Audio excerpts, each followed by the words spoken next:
morning, good evening YouTube. It's 4 AM. We can't sleep, so thought I'd do a quick video. Some people have asked me thoughts on this thing. Sony PlayStation. Right, bit of history. For those you don't know, coming towards the end of the 16-bit era, i.e.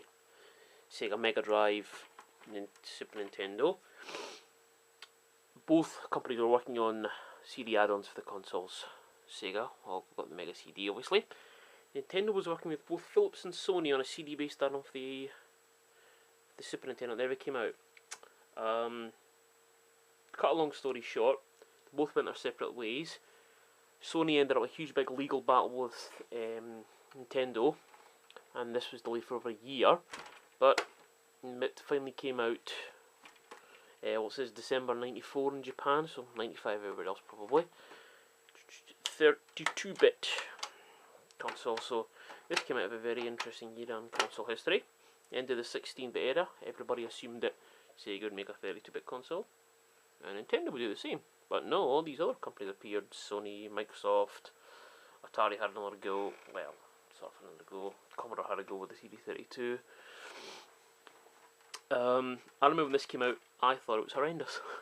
It's like, okay, the Super Nintendo and the Mega Drive don't look as good as my Amiga, but you know, sort of 2D-ish, 2D pseudo 3D looked pretty cool.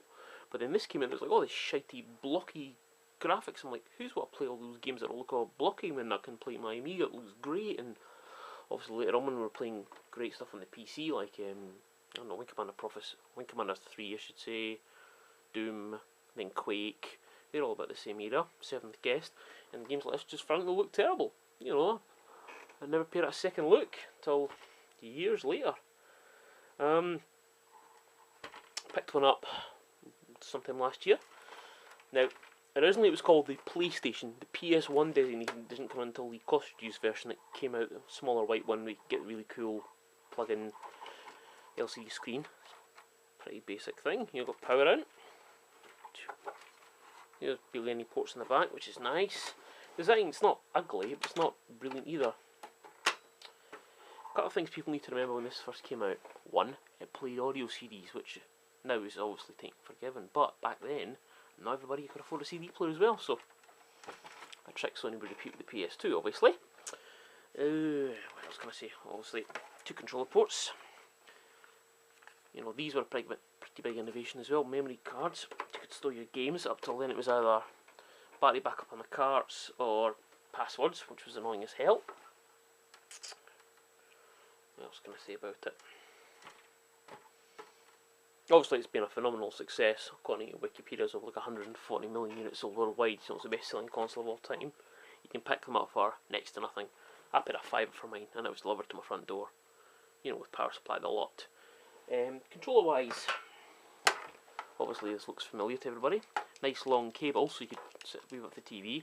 Obviously the later ones had the DualShock. Can't actually find one of my DualShocks, but you know, I would say at first it's like modern control pads. D-pad's pretty naff. I never did like the D-pad, but never mind. Another thing I like, the gun looks like a gun. None of this. We can't make light guns look not like guns anymore, and we'll call it a zapper. Nintendo, bugger off. It's a light gun. Yes, good. I like that. Oh, another thing used to piss me off when this came out.